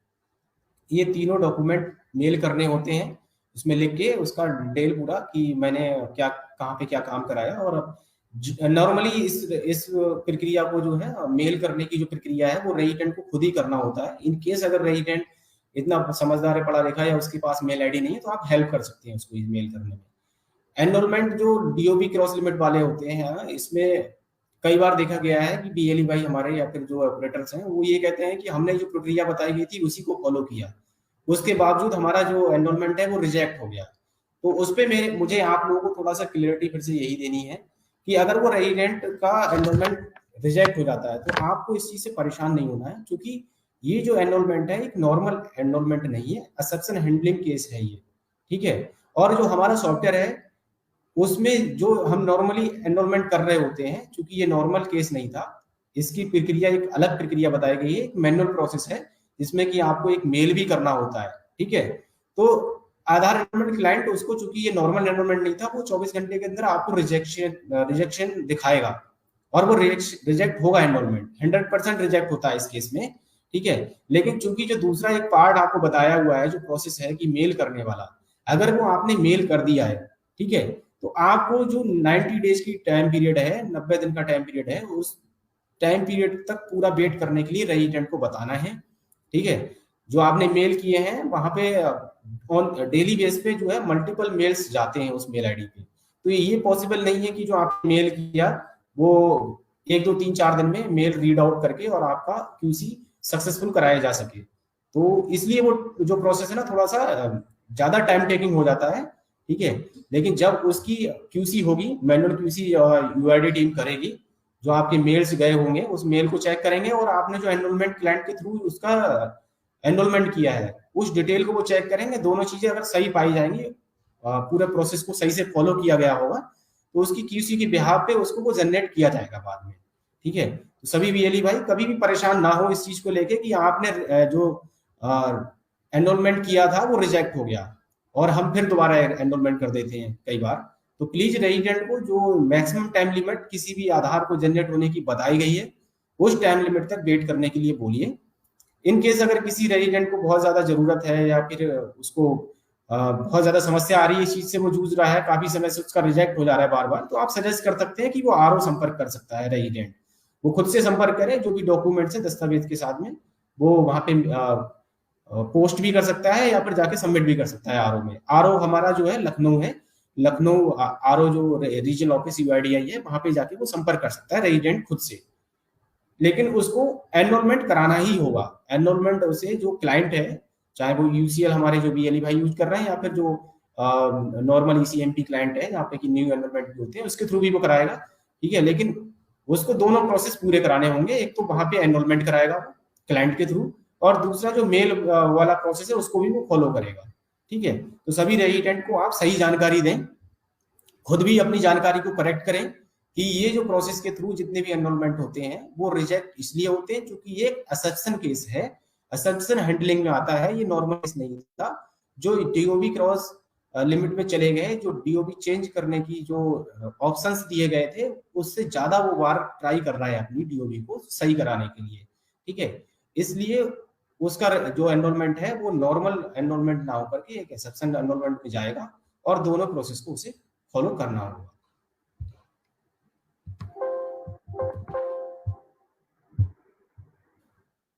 अब आगे हम और चीजों को देखते हैं। आधार अपडेट अभी आप लोग जो करते हो थोड़ा सा इकोसिस्टम को समझ लीजिए, कैसे क्या हम लोग आधार अपडेट करते हैं, तो उसमें क्या चीजों की जरूरत पड़ती है और कौन कौन चीजों को हमें ध्यान रखना होता है। जो हमारा ये ईसीएमपी क्लाइंट है, ये डाटा कैप्चरिंग या फिर एनरोलमेंट जो डेटा एंट्री हो रही है उसको यूआईडीआई सीआईडीआर जो सर्वर है उस पे एंट्री के माध्यम से पहुंचाने का एक मीडियम है। हम लोग क्या करते हैं, जो नॉर्मली हमें क्या करना है, अपना आप लोग जीपीएस जो है तो सबको पता है कि जीपीएस सिंक करते हैं, आप लोग अपना बायोमेट्रिक देते हो तो आपका ऑपरेटर सिंक होता है, ऑपरेटर सिंक होना जरूरी है। ऑपरेटर सिंक नहीं करेंगे तो हमारा क्लाइंट ओपन नहीं होगा, ठीक है। क्लाइंट ओपन होने के बाद में हम लोग फिर अपना जो क्लाइंट है उसमें जो रेजिडेंट है उनकी सभी एंट्री और वो कंप्लीट करते हैं। मैं आपको डॉक्यूमेंट अपडेट के आते हैं। डॉक्यूमेंट अपडेट सर्विस अभी पिछले कुछ एक महीने से इस पे ज्यादा फोकस किया जा रहा है। इसको इसकी जरूरत क्यों है, हमने पहले भी आप सभी को बताया गया है कि जैसे कि आधार आज की डेट में सबसे ज्यादा यूज किया जाने वाला डॉक्यूमेंट हो चुका है। मोस्टली जो सर्विसेज हैं, चाहे वो गवर्नमेंट की डीबीटी सर्विस हो या फिर सरकार किसी भी और भी डिपार्टमेंट जो सरकारी है, सभी जगह आधार यूज होता है। यहाँ तक कि हम मोबाइल की सिम भी परचेज करने जाते हैं तो वो वहां पे भी जो कंपनियां हैं वो आधार की ही डिमांड करती हैं, ठीक है। तो जब इतना ज्यादा इसका यूज होने लगा है तो क्यों ना इस डॉक्यूमेंट को भी स्ट्रेंथ, मतलब इसको मजबूती देने के लिए समय समय पे यूआईडीआई ने जो गाइडलाइन जारी की है उसके अनुसार ये है कि जो रेजिडेंट हैं, चाहे उन्होंने अगर अपना आधार बनवा लिया है और कभी भी अपने आधार में कोई भी अपडेट नहीं कराया, ठीक है, तो समय समय पे ऐसे सभी रेजिडेंट को, इसमें अभी फिलहाल में 10 साल की जो टाइमलाइन है वो 10 साल यूआईडीआई ने बताया है कि सर्कुलर के अनुसार 10 साल से पुराने जितने भी आधार हैं सभी को कराना है। और इन फ्यूचर भी सभी लोगों को ये 10 साल पे अपने आधार में जो डॉक्यूमेंट अपडेट है पीओआई या फिर पीओआर से संबंधित, पीओए से संबंधित, वो उनको कराने होंगे, ठीक है। तो हम लोगों को लिए ये एक ऐसी एक्सरसाइज है जो कि अभी फिलहाल में तो बहुत ज्यादा चैलेंजिंग इसलिए और बन गई है क्योंकि एक थोड़ा सा टेंडेंसी है, ह्यूमन टेंडेंसी समझ लीजिए, या फिर होता है ना कि लोगों को जब तक कि भाई जरूरत नहीं पड़ती है ना तब तक वो काम कराता नहीं है, ठीक है। तो अभी कोई ऐसी लिमिटेशन यूआईडीआई के द्वारा या फिर सरकार के द्वारा नहीं लगाई गई कि भाई अगर आप नहीं कराओगे तो आपका आधार काम करना बंद कर देगा, या फिर कुछ ऐसी गाइडलाइन नहीं जारी हुई है, तो इसलिए लोग ज्यादा नहीं करा रहे हैं। लेकिन हम लोगों को जो बताना है, अपने जो भी रेजिडेंट हैं, अपने आसपास के लोग जो रहते हैं, आपके सर्किल में जितने भी लोग हैं, आपके जानने वाले हैं, सबको ये बताइए, क्योंकि गवर्नमेंट ने ये जरूर बोला है कहीं ना कहीं कि आने वाले समय में जितनी भी सरकारी योजनाओं का जो लोग लाभ ले रहे हैं उन लोगों को सरकारी योजनाओं का लाभ लेने से वंचित रहना पड़ सकता है अगर उन्होंने अपना आधार में आईडी प्रूफ और एड्रेस प्रूफ अपडेट नहीं कराए। क्योंकि देखिए एक बहुत बड़ा टास्क पहले तो जब 2012-13 से इस आधार का ये जो प्रोजेक्ट है स्टार्ट हुआ, तो एक बड़ी जिम्मेदारी थी कि जो इंडिया जैसे कंट्री में, जहाँ की उस समय भी बात करें तो 100 करोड़ से ज्यादा आबादी थी और अभी भी 130 करोड़ के आसपास आधार जनरेट हो चुके हैं। तो इतनी संख्या में और इतने कम समय में आधार जनरेट करा पाना यूआईडीआई जो गवर्नमेंट है उसके लिए भी एक बहुत चैलेंजिंग टास्क था। ठीक है, लेकिन अब अगर बात करें आज की डेट में तो 100%, अगर एडल्ट की बात करें तो 100% आधार जनरेशन हो चुका है। ठीक है, तो एक बार तो आधार जनरेशन की बात करें तो आधार जनरेट हो चुके सभी लोगों के हाथ में आधार पहुंचा चुकी है सरकार। ठीक, अब लेकिन चूंकि आधार आज की डेट में इतना ज्यादा यूज होने लगा है, तो अब ये भी जरूरी बन गया है कि जो लोगों ने आधार बनवाया है, तो जो आधार बनाते समय या फिर लोगों का समय समय पे रहने का स्थान चेंज हो जाता है या आइडेंटिटी में भी कुछ एक चीजें करेक्शन उसने इस बीच में अगर कुछ कराया है, तो पीओआई और पीओए जो उसके प्रेजेंट टाइम में अपडेटेड रिसेंटली जो पीओआई पीओ है उसको भी वो अपने आधार से अपडेट करा लें। ठीक है, इसलिए इस एक्सरसाइज को कराया जा रहा है। जैसे मान लीजिए कोई 4 साल पहले यहाँ पे कानपुर में रहता था और वो अभी 4 साल से मुंबई रहने लग गया है। ठीक है, अभी बात हो रही है आने वाले समय में आपको एक नया कॉन्सेप्ट समझ में आएगा, फैमिली आईडी वाला। तो फैमिली आईडी गवर्नमेंट अपने यूपी में भी स्टार्ट करने जा रही है। हर एक फैमिली की एक आईडी होगी और उस आईडी का आधार से ही लिंकअप होगा। ठीक है, अब मान लीजिए जो लोग यूपी में रह रहे हैं, यूपी के लोग ही वो बनेगी फैमिली आईडी। ठीक, यूपी में जो लोग रह रहे हैं वो मुंबई से कुछ लोग आए यहाँ पे ट्रांसफर होके। ठीक है, वो 4-5 साल से यहाँ पे यूपी में रहने लगे, सारे डॉक्यूमेंट उनके यूपी के हो गए, लेकिन आधार उनका मुंबई का है। अब वो चाह रहे हैं कि मेरी फैमिली आईडी यहाँ पे, मेरा सब कुछ यहाँ पे है, मेरा मकान भी है, मैंने अपना बिजली का बिल भी आता है मेरा मकान के साथ में, टेलीफोन का, पोस्ट पे जितने भी बिजली बिल हो गए या फिर पानी का बिल है, सब कुछ उसके नाम से यहाँ पे आता है यूपी में, लेकिन उसका आधार बना हुआ है कहाँ का, मुंबई का। तो अगर उसको फैमिली आईडी बनवानी है तो उसको आधार अपना यूपी का करवाना पड़ेगा। तो इस एक्सरसाइज को इसलिए किया जा रहा है। ठीक है, अभी 2-4 महीने में आपको समझ में आएगा फैमिली आईडी का कॉन्सेप्ट, और इसको बहुत जल्दी ही यूपी गवर्नमेंट स्टार्ट करने जा रही है। तो प्लीज सभी लोगों से अनुरोध है कि जब इस तरह का कुछ एक चीज आएगी, कोई एक नया कॉन्सेप्ट आएगा, फिर इसमें भीड़ लगने लगेगी, एक चैलेंज बन जाएगा, लाइन लगेगी कि कितने लोगों के आधार हैं वो सभी के अपडेटेड होने चाहिए। तो इस सभी बीएलई भाइयों से अनुरोध है कि आप खुद अपने आप को एजुकेट करिए और अपने आसपास के लोगों को एजुकेट करिए इस चीज के लिए कि अगर इन केस उन्होंने अपना जो आधार उनका बना था 2011-12 में, उन्होंने जब आधार बनवाया और उसके बाद उनको कोई भी चीज की जरूरत नहीं पड़ी अपडेट कराने की, नाम, पता, डीओबी, किसी भी तरह का कोई भी अपडेट नहीं कराया है, तो उनको अपने डॉक्यूमेंट अपडेट कराने हैं।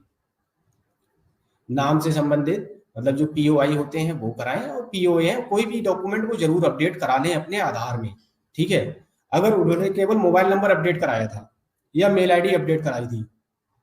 तो ऐसे लोगों को भी सबको डॉक्यूमेंट अपडेट कराना जरूरी है, क्योंकि सबको पता है, आपको अच्छे से पता है कि मोबाइल नंबर लिंक कराते हैं तो आधार में किसी भी तरह का कोई डायनामिक चेंज नहीं होता है। ठीक है, और उसमें उसके लिए हम कोई भी डॉक्यूमेंट भी नहीं लेते हैं, तो वो अपडेट काउंट नहीं होगा उसका। ठीक है, तो अपडेट डॉक्यूमेंट की जो बात हो रही है, डॉक्यूमेंट प्रोसेस जो है वो इसलिए है कि उन्होंने अपने नाम, पता या फिर डीओबी में संबंधित कोई भी चेंज नहीं कराया था। तो ऐसे सभी लोगों को अपना आईडी एड्रेस प्रूफ अपने आधार में अपडेट कराना है। मोबाइल नंबर करा रखा है तब भी कराना है। ठीक है, अगर हाँ उसने इस बीच कोई भी अपना नाम, पता या फिर डीओबी चेंज करा लिया, इट मींस यूआईडीआई के पास में वो डॉक्यूमेंट जो थे उसके वो पहुंच गए हैं, रिसेंट डॉक्यूमेंट, उसने कुछ ना कुछ यूज ही किया होगा तभी अपना नाम, पता या डीओबी चेंज करा पाया है। तो ऐसे लोगों को नहीं कराना। लेकिन ऐसे सभी लोग जिन्होंने आधार तो बनवाया, लेकिन वो टाइम टू टाइम कभी कोई फोटो कॉपी की जरूरत पड़ती है तो केवल फोटो कॉपी दे देते हैं और उनका काम चल रहा है, उनका काम कभी रुका नहीं, कहीं पे भी ऐसी जगह नहीं यूज किया उन्होंने जहां पे भी कोई उनको बोलता कि आपके आधार में ये चीज मैच नहीं हो रही है, मिसमैच है। ठीक है, तो ऐसे सभी लोगों को जिन्होंने कोई अपडेट नहीं कराया अपने आधार में पीओआई और पीओए से संबंधित जो भी डॉक्यूमेंट है अपडेट कराने अनिवार्य है।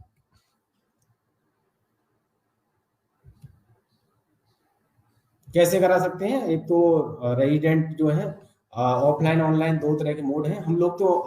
आपकी बात करें तो हमारे जितने भी एली भाई हैं सभी यूसीएल क्लाइंट यूज करते हैं, ऑनलाइन सॉफ्टवेयर है, और इसके लिए 50 रुपए फीस जो है वो यूआईडीआई द्वारा निर्धारित की गई है। आप लोगों को रेजिडेंट से 50 रुपए ही लेने हैं। इसके अलावा आप किसी भी तरह के कोई एक्स्ट्रा चार्जेस या फिर रेजिडेंट के साथ में अननेसेसरी ओवर चार्जिंग की जो प्रक्रिया है उसमें प्रोसेस में इन्वॉल्व ना हो।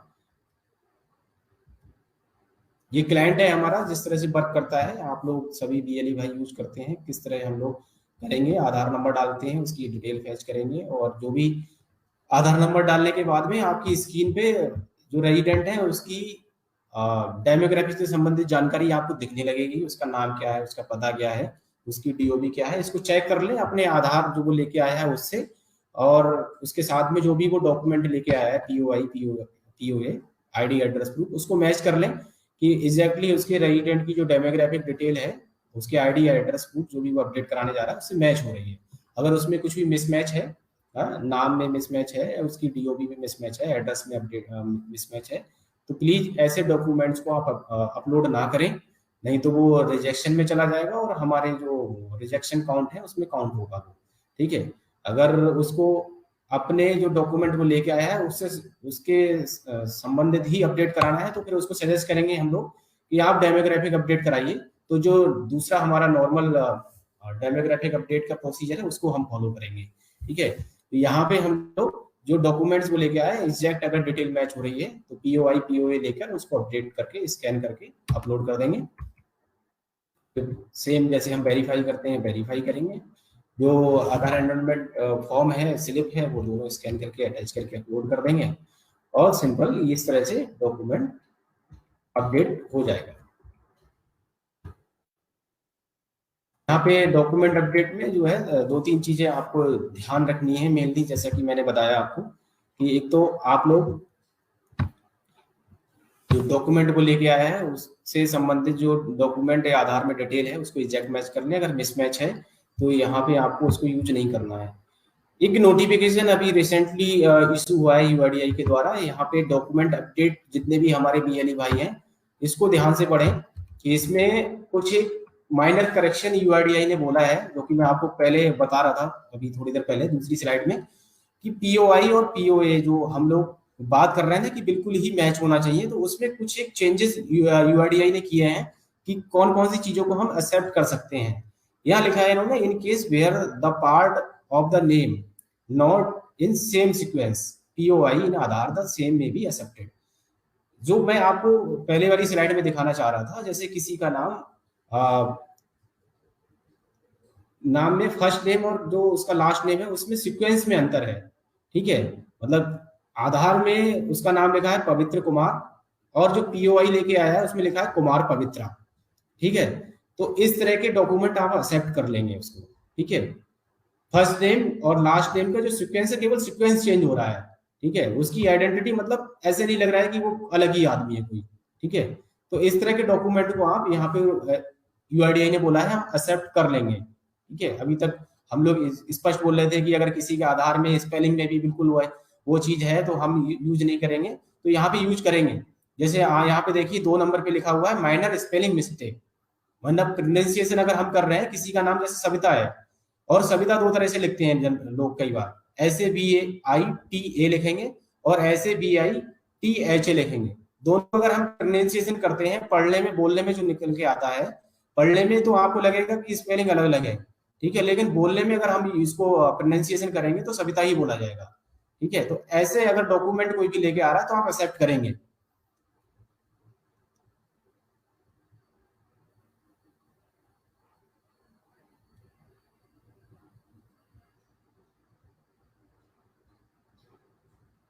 कई बार आपको जो है कुछ लिखा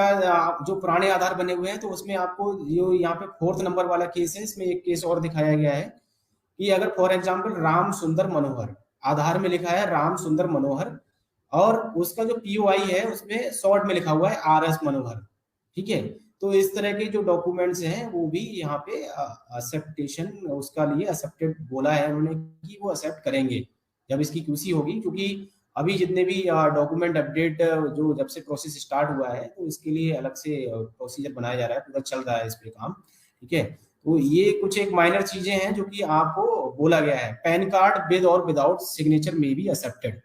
यहाँ पे पैन कार्ड है, जैसे पैन कार्ड में सिग्नेचर मैंडेटरी होती है, पैन कार्ड में सिग्नेचर होते ही है जनरली, अगर उसमें पैन कार्ड में सिग्नेचर नहीं भी है तो यहाँ पे इन्होंने बोला है कि पैन कार्ड विदाउट सिग्नेचर भी यहाँ पे एक्सेप्टेड है। ये डॉक्यूमेंट अपडेट वाले प्रोसेस के लिए मैं बता रहा हूँ आप सभी लोगों को, डॉक्यूमेंट अपडेट प्रोजेक्ट के लिए ये एप्लीकेबल है चीजें, ना कि आपको डेमोग्राफिक अपडेट के लिए बात हो रही है यहाँ पे। क्योंकि ये एक बड़ा चैलेंज आ रहा था, और आप लोग भी कई बार हम लोगों से ये बोलते हैं कि ज्यादातर लोगों के सर जो आधार है ना पहले बने हुए, उन आधार में अगर वो लोग डॉक्यूमेंट लेके आते हैं तो 90% केसेस में ऐसा मिल रहा है कि मिसमैच मिलता है। तो मिसमैच मिलता है, फिर हमें डेमोग्राफिक अपडेट के लिए सजेस्ट कराना पड़ता है उसको, और डेमोग्राफिक अपडेट कराने के लिए रेजिडेंट एग्री नहीं है। वो कह रहा है नहीं, मेरा तो इसी आधार से सारे काम हो गए हैं और मुझे तो आधार में कुछ भी अब चेंज नहीं कराना है। ठीक है, तो यहाँ पे आप लोगों को ऑनलाइन डॉक्यूमेंट अपडेट से संबंधित जो एक नई गाइडलाइन मैं यहाँ पे आपको बता रहा हूँ, समझा रहा हूँ चीजों को, वो चीज आप ध्यान रखिए कि अगर इस तरह की अगर मिस्टेक के साथ में भी अगर कोई डॉक्यूमेंट लेके आ रहा है तो हम इसको एक्सेप्ट करेंगे। ठीक है, ये यूआईडीआई के द्वारा ऑफिस मेमोरेंडम अभी जनवरी में ही और लास्ट वीक में आया है कि अगर इतना कोई माइनर मिस्टेक्स हैं तो यूआईडीआई ने इसको एक्सेप्टेबल बताया है, एक्सेप्ट करेंगे वो उसको। यहाँ पे क्लेरिफिकेशन दोबारा से यूआईडीआई ने दी है नोटिफिकेशन में इसमें कि अगर स्टैंडर्ड फॉर्मेट है तो स्टैंडर्ड फॉर्मेट को ऑनलाइन डॉक्यूमेंट प्रोसीजर में बिल्कुल भी यूज नहीं किया जाएगा। इसको एक्सेप्टेड, उन्होंने नॉट एक्सेप्टेड लिखा है, इसको एक्सेप्ट नहीं करेंगे वो। In case of change of surname after marriage in Aadhaar, resident may be advised to get their name update in Aadhaar। यहाँ पे हम जो बात कर रहे हैं, कई बार ये होता है हम लोगों से, आप लोग ये क्लेरिफिकेशन लेने की कोशिश करते हो कि कोई भी लेडीज है या फिर किसी का भी शादी होती है तो शादी के बाद में सरनेम नॉर्मली कई बार लोगों के चेंज होते हैं, तो उस केस में हमें क्या करना है, उस रेजिडेंट को सजेस्ट करना है कि पहले आधार को अपडेट करा लेगा, नाम में अपडेट कराएगा आधार में। यहाँ पे एक्सेप्ट नहीं करेंगे हम ऐसे डॉक्यूमेंट्स को। ठीक है, जैसे मान लीजिए किसी का सविता देवी थी और सविता शर्मा हो रही है। ठीक है, तो यहाँ पे सविता देवी से सविता शर्मा हो रहे हैं, इसका मतलब उनके जो है सरनेम में चेंजेस हो रहे हैं, तो सरनेम चेंज करने के लिए उसको डेमोग्राफिक अपडेट करने के लिए आप सजेस्ट करेंगे, आधार में नाम चेंज होगा उसका। In all other cases the resident shall submit POI as per the valid document list. और सभी केसेस में जो यूआईडीआई की वैलिड डॉक्यूमेंट लिस्ट है उसके अनुसार हम डॉक्यूमेंट यूज करेंगे। पीओए से संबंधित कुछ एक अभी तक जो बात हो रही थी डॉक्यूमेंट अपलोड वाले जो अपडेट प्रोजेक्ट है, उसपे हम लोग आईडी प्रूफ से संबंधित जो एक कुछ करेक्शन या यूआईडीआई ने गाइडलाइन चेंज की वो हमने डिस्कस की। अब बात करेंगे हम लोग पीओए से संबंधित। एड्रेस डॉक्यूमेंट अपडेट करते समय अगर एड्रेस से संबंधित कोई डॉक्यूमेंट लेके आया और उसको अपडेट कराने जा रहे हैं तो इसमें कुछ एक चीजें अगर ये मिस्टेक्स हैं भी तो भी हम लोग इग्नोर करेंगे। यहाँ पे पहले नंबर पे इन्होंने बोला है in case village name and सब डिस्ट्रिक्ट नेम, गांव का नाम और सब डिस्ट्रिक्ट का नाम जो एड्रेस प्रूफ है वो डॉक्यूमेंट में आधार डेटा से मैच नहीं हो रहा है, पिन कोड में भी इग्नोर। मतलब पिन कोड में अगर चेंजेस है लेकिन उसका नाम जो गांव का नाम है, डिस्ट्रिक्ट सब डिस्ट्रिक्ट है, अगर ये सारी चीजें मैच हो रही हैं, केवल पिन कोड में अगर चेंजेस हैं तो इसको इग्नोर करेंगे हम लोग, ऐसे डॉक्यूमेंट को हम अपलोड कर देंगे। मैं दोबारा से दोहरा रहा हूँ इस पॉइंट को। यहाँ पे यूआईडीआई ने ये बोला है कि अगर आधार में किसी के गांव का नाम, उसकी डिस्ट्रिक्ट का नाम, उसकी तहसील का नाम, ये सारी चीजें मैच हो रही हैं जो वो डॉक्यूमेंट लेके आया है उससे, ठीक, लेकिन पिन कोड में अंतर है। मान लीजिए जो पिन कोड है उसके आधार में वो 226,001 है, लेकिन जो वो एड्रेस प्रूफ लेके आया है उसमें 262,002 है। तो यहाँ पे पिन कोड में अगर चेंजेस हैं तो हम उसको एक्सेप्ट करेंगे, इसके लिए यूआईडीआई ने अलाउ कर दिया है। In case of village name and pin code in POI document are matching with Aadhaar then sub district ने भी इग्नोर्ड। यहाँ पे दूसरी चीज उन्होंने फिर चेंज की, उन्होंने बोला कि गांव का नाम और पिन कोड मैच हो रहा है उसके एड्रेस से, ठीक है, लेकिन उसकी जो सब डिस्ट्रिक्ट है वो अगर उस पर नहीं भी है, सब डिस्ट्रिक्ट जनरली होती भी नहीं है उसके आधार में, लेकिन उसके एड्रेस प्रूफ में सब डिस्ट्रिक्ट है लिखा हुआ। इस पॉइंट को थोड़ा सा क्लियर समझिए आप लोग क्या कहना चाह रहे हैं। वो कह रहे हैं कि गांव का नाम, पिन कोड उसके आधार के एड्रेस से जो डॉक्यूमेंट लिखा है बिल्कुल मैच कर रहा है, लेकिन सब डिस्ट्रिक्ट उसके उसमें है ही नहीं, तो आप उस डॉक्यूमेंट को हम ले ना लें। तो इसका ये आंसर है कि अगर सब डिस्ट्रिक्ट उसके आधार में नहीं है लेकिन उसके एड्रेस प्रूफ जो वो लेके आया उसमें लिखी हुई है, एडिशनल है वो, ठीक है, तो ऐसी चीज को भी हम इग्नोर कर देंगे क्योंकि आधार में जनरली सब डिस्ट्रिक्ट लिख के नहीं भी आता है, ठीक है, लेकिन वो एड्रेस प्रूफ लेके आएगा तो एड्रेस प्रूफ में तो ज्यादातर ये सारी चीजें लिखी रहती हैं, ब्लॉक भी लिखा रहता है जनरली कई बार, तो यहाँ पे हम ये ध्यान देंगे कि उसके गांव का नाम आ रहा है, भाई पिन कोड भी आ रहा है। तो मेन जो चीज है यहाँ पे, अगर गांव का कोई भी रेजिडेंट है तो बात जो निकल के आ रही है वो ये आ रही है कि गांव का नाम और पिन कोड चेक कर लो आप लोग, ठीक है, ये मैच हो रहा है।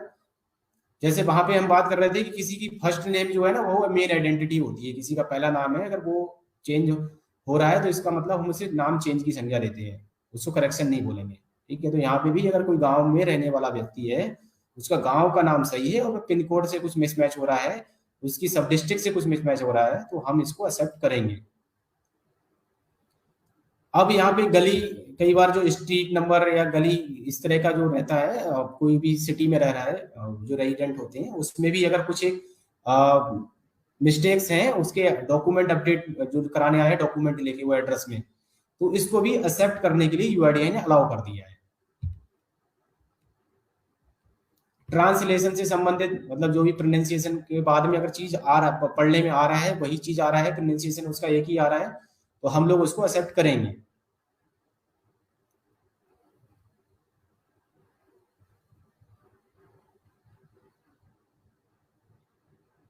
फिफ्थ नंबर पॉइंट पे यहाँ पे इन्होंने बोला है कि अगर किसी के एड्रेस प्रूफ में वार्ड नंबर, लैंडमार्क,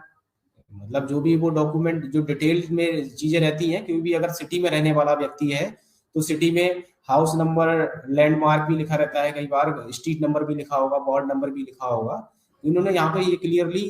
डिफाइन किया है कि if the resident providing additional information for the updating POA like ward number, landmark, etc., but it is not available in corresponding document given by the resident, then it may be accepted. However, flat number, house number should be exactly matched with the POA document. यहाँ गांव वाले case में तो हमने क्या देखा, वहां पे हमने गांव मैच किया, ठीक है, गांव मेन आइडेंटिटी है, अगर कोई गांव में रहता है उसकी अगर तहसील नहीं लिखा है, पिन कोड में मिसमैच है, तो हम एक्सेप्ट करेंगे। यहाँ पे उन्होंने मेन, अगर हम सिटी की बात करें तो हाउस नंबर या फ्लैट नंबर की बात की है। हाउस नंबर और फ्लैट नंबर अगर उसके आधार और पीओ में मैच हो रहा है, बाकी और चीजें डिटेल में लैंडमार्क या वार्ड नंबर नहीं भी लिखा है, तो इस तरह के डॉक्यूमेंट भी एड्रेस प्रूफ के रूप में हम लोग डॉक्यूमेंट अपडेट करते समय एक्सेप्ट कर लेंगे। यूआईडीआई स्टैंडर्ड फॉर्मेट जो है, यहाँ पे इन्होंने only POA document relaxation as mentioned above, यहाँ पे यूआईडीआई स्टैंडर्ड फॉर्मेट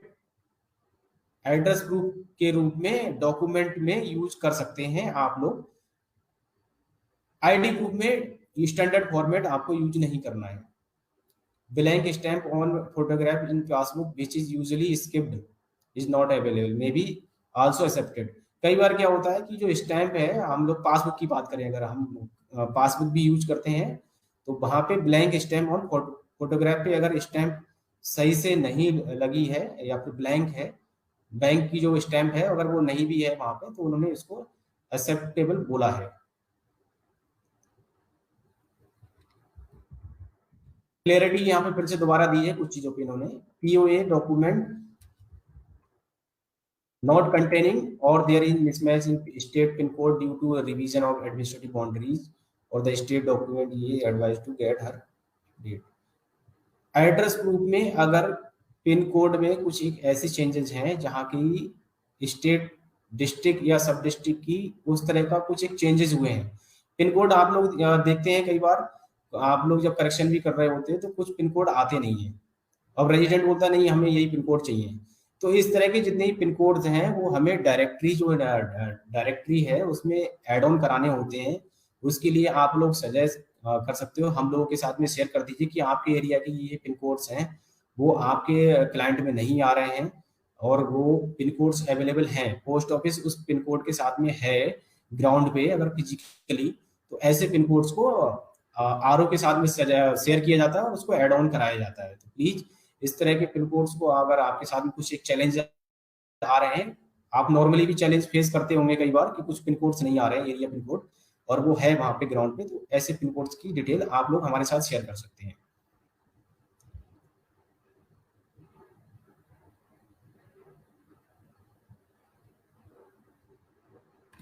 अगर एड्रेस प्रूफ जो भी लेके आया है वो डॉक्यूमेंट, उसमें बहुत ही कम जानकारी है। In the address mentioned in Aadhaar has fewer detail than the information available in the POA, मतलब आधार में बहुत ही कम जानकारी, केवल कुछ एक चीज लिखी हुई है, और लेकिन उसके एड्रेस प्रूफ में डिटेल्ड में पूरा एड्रेस लिखा हुआ है, और रेजिडेंट चाह भी ये रहा है कि उसके एड्रेस में, एड्रेस प्रूफ में जो चीजें लिखी हुई हैं वही उसके आधार में हो जाए। तो उसके लिए सजेस्ट करेंगे हम लोग कि वो अपना एड्रेस अपडेट करा लेगा आधार में। डॉक्यूमेंट अपडेट करने से उसका एड्रेस चेंज नहीं होगा आधार में, ठीक है। तो ये एड्रेस प्रूफ से संबंधित जो डॉक्यूमेंट हम लोग, डॉक्यूमेंट अपडेट फीचर या प्रोजेक्ट आया है नया, उसमें करते समय पीओआई पीओए जो आप लोग ले रहे हो, इन सब चीजों को आप लोगों को ध्यान रखना है।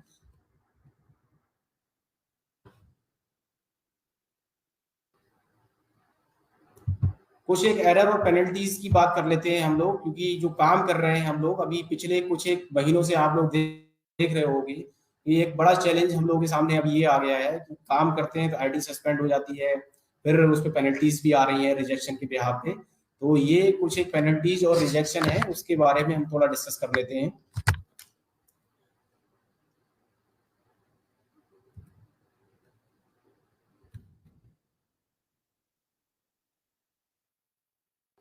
यहाँ पे मेन आप लोगों को ये समझना होगा कि डीओई 1 डीओई 2 की जो डेफिनेशन है वो एग्जैक्टली है क्या। डीओई 1 की बात करें तो फ्रॉडुलेंट डॉक्यूमेंट या मिसिंग डॉक्यूमेंट। फ्रॉडुलेंट डॉक्यूमेंट से मतलब क्या होता है, इस तरह का कोई भी डॉक्यूमेंट जिसमें कि वो डॉक्यूमेंट जो लेके आया है, आपको लग रहा है कि उसने डॉक्यूमेंट के साथ में कुछ ना कुछ छेड़छाड़ की है, मतलब वाइटनर लगाया है उसके साथ में, ओवर राइटिंग की है, कटिंग की हुई है, ठीक है। इस तरह की जो भी चीजें हैं वो फ्रॉडुलेंट डॉक्यूमेंट में आती है कि डॉक्यूमेंट को फ्रॉड कर दिया गया। मिसिंग डॉक्यूमेंट, आपने किसी के भी पीओआई पीओए या फिर जिससे संबंधित जो डॉक्यूमेंट लेना होता है उससे संबंधित डॉक्यूमेंट ना लेकर के आपने ब्लैंक पेपर जो है स्कैन कर दिया, वो डॉक्यूमेंट ही नहीं है जो आईडी एड्रेस प्रूफ या फिर उसकी बर्थ से संबंधित डीओबी अगर करेक्शन किया है आपने तो बर्थ से संबंधित जो डॉक्यूमेंट लेना था वो नहीं दिया आपने। तो इस तरह के जो मिसिंग डॉक्यूमेंट के बिहाफ पे डॉक्यूमेंट एरर 1 डीओई 1 काउंट किया जाता है, ठीक है। Poor quality document, poor quality से मतलब जो डॉक्यूमेंट वो लेके आया है उस डॉक्यूमेंट की क्वालिटी ठीक नहीं है, जो जो पेपर है वो बहुत ज्यादा रफ है, बहुत पुराना है, गले सड़े पेपर का यूज किया गया है, डॉक्यूमेंट पढ़ने में नहीं आ रहा है जो उसमें डिटेल रहती है। इनवैलिड डॉक्यूमेंट, इनवैलिड डॉक्यूमेंट जो यूआईडीआई के द्वारा स्टैंडर्ड डॉक्यूमेंट बताए गए हैं, जैसे पीओआई पीओए पीओआर और पीओबी, जो डॉक्यूमेंट की लिस्ट यूआईडीआई के द्वारा जारी की गई है, जो वो डॉक्यूमेंट लेके आया है उस लिस्ट में वो डॉक्यूमेंट नहीं आता है, तो वो सभी डॉक्यूमेंट इनवैलिड डॉक्यूमेंट माने जाते हैं। वो डॉक्यूमेंट यूआईडीआई की स्टैंडर्ड गाइडलाइन के हिसाब से नहीं है, ठीक है। डेमोग्राफिक डेटा मिसमैच, मान लीजिए किसी के आधार में जब आप एनरोलमेंट कर रहे होते हो या फिर एनरोलमेंट करेक्शन कर रहे हो किसी का, तो आपने क्लाइंट में तो कुछ लिखा, लेकिन डॉक्यूमेंट में लिया जो उसका तो उसमें कुछ और लिखा हुआ है, मतलब जो डेमोग्राफिक डिटेल है उसमें मिसमैच हो गया, ठीक है। आपने एनरोलमेंट करते समय किसी का नाम जो है राम कुमार है और डॉक्यूमेंट वो लेके आया उसमें श्याम कुमार लिखा है, ठीक है। तो यहाँ पे डेमोग्राफिक डेटा मिसमैच में वो एरर काउंट किया जाएगा, ठीक है, और ये डीओई 2 में आता है। यहाँ पे थोड़ा और डिटेल में चीजें दी गई हैं कि किस तरह के जो वो है, इस पे पेनल्टीज की बात आ रही है, तो पेनल्टी क्या है। अभी जो डीओई 2 की पेनल्टी जो पहले की 25 रुपए पर पैकेट हुआ करती थी, इसको बढ़ाकर अभी यूआईडीआई ने 1000 रुपए पर पैकेट कर दिया गया है। Poor quality document, demographic data mismatch, delete invalid document, gender photo mismatch, age photo mismatch. Gender photo mismatch क्या होता है कि अगर वो शक्ल से जो उसका चेहरा है उससे वो मेल लग रहा है, लेकिन जब हमने एनरोलमेंट किया या अपडेट किया उसका तो उसको फीमेल कर दिया, जेंडर उसका चेंज हो गया, ठीक है। एज फोटो मिसमैच, अगर उसकी फोटो से देखें तो उसकी फोटो में एज लग रही है 10 साल, लेकिन बाई मिस्टेक उसकी जब टाइपिंग करते समय या फिर क्लाइंट में हमने उसकी एज जो है वो 25 साल कर दी, ठीक है। या कई बार लोग लेके आते हैं डॉक्यूमेंट तो, लेकिन हमें ये चीज तो खुद देखने से भी पता लग जाएगी ना किस एज का है वो देखने वाला बंदा, ठीक है। वो भले ही कितनी भी एज कराने लेके आया हो, डॉक्यूमेंट लेके आया है उससे रिलेवेंट, तो उस डॉक्यूमेंट रिलेवेंट जो भी लेके आया उसकी भी सत्यता की आप जांच कर सकते हैं। हाँ, फिजिकल चेक कीजिए उस चीज को कि जो विजुअली जो चीज नहीं दिख रही है आपको तो आप कैसे कर सकते हैं। एज फोटो मिसमैच में विशेषता इस चीज का ध्यान रखें, और जेंडर फोटो मिसमैच में भी विशेषता ध्यान रखें। यहाँ पे सीधे सीधे ऑपरेटर्स की गलतियां मानी जाती हैं कि भाई अगर ऑपरेटर, हम जितने भी ऑपरेटर हैं सभी एनएसईआईटी का सर्टिफिकेट पास किए हैं, तो ये समझा जाता है कि हमने प्रॉपर जो चैनल है उसको, प्रोसीजर को पूरा समझा है, एनरोलमेंट की हमें जानकारी है कि एनरोलमेंट हमें कैसे करने हैं और एनरोलमेंट करने के दौरान हमें क्या क्या सावधानियां बरतनी है। ठीक है, तो कोई कराने भी आ रहा है ना, तब भी हमें उससे क्रॉस क्वेश्चन करना है भाई कि आपकी एज इतनी लग नहीं रही है, आप क्यों कराना चाह रहे हैं, आप कहाँ से ये डॉक्यूमेंट लेके आ गए। ठीक है, प्लीज इन सभी जो एरर से बचने के लिए हमें थोड़ा सा सावधानियों का ध्यान रखना है, नहीं तो हमारी आईडी भी सस्पेंड होती है और हमारे जो पर पैकेट पेनल्टी क्लॉजेस बनाए हुए हैं यूआईडी की तरफ वो भी इम्पोज होगी हम पे। डीओई 1 जो फ्रॉडुलेंट डॉक्यूमेंट, मिसिंग डॉक्यूमेंट था, उसमें 10,000 रुपए पर पैकेट पेनल्टी है। बायोमेट्रिक एरर, आप लोग बायोमेट्रिक करते नहीं है तो वो आपके लिए है नहीं। अनपार्लियामेंट्री लैंग्वेज, अनपार्लियामेंट्री लैंग्वेज मतलब एनरोलमेंट करते समय डेमोग्राफिक आपने कुछ भी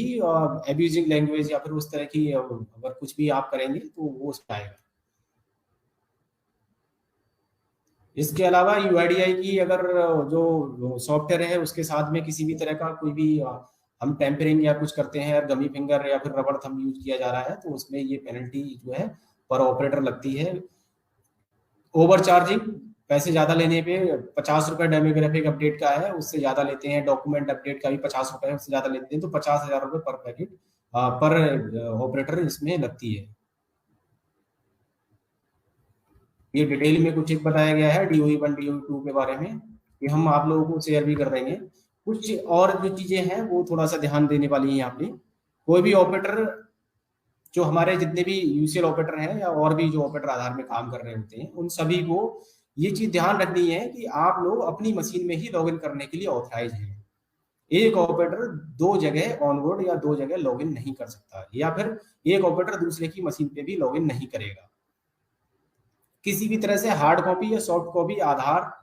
अपने सेंटर पे आप किसी का ना रखें, क्योंकि अब ऑनलाइन स्कैनिंग हो रही है तो डीएमएस वाला पार्ट भी है नहीं। आपको किसी के भी आधार से संबंधित कोई भी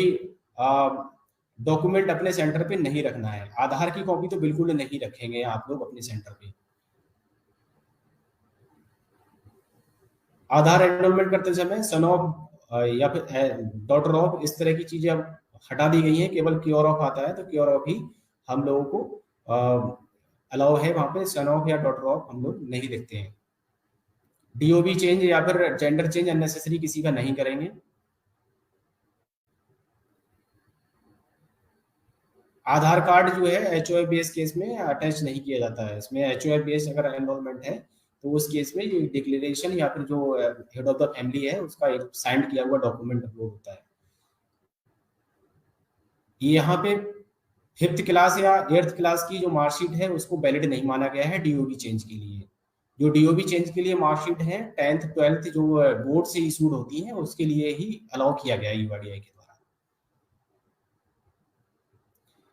3 तरह के केसेस हैं जहाँ पे कोई डॉक्यूमेंट की जरूरत नहीं होती है। जेंडर किसी को चेंज कराना है, अपना फोटो भी अपडेट, फोटो अपडेट तो आप करते नहीं हो, लेकिन मोबाइल नंबर मेल आईडी अगर किसी को अपडेट कराना है तो इन सभी चीजों में किसी भी तरह का कोई डॉक्यूमेंट यूज नहीं किया जाता है।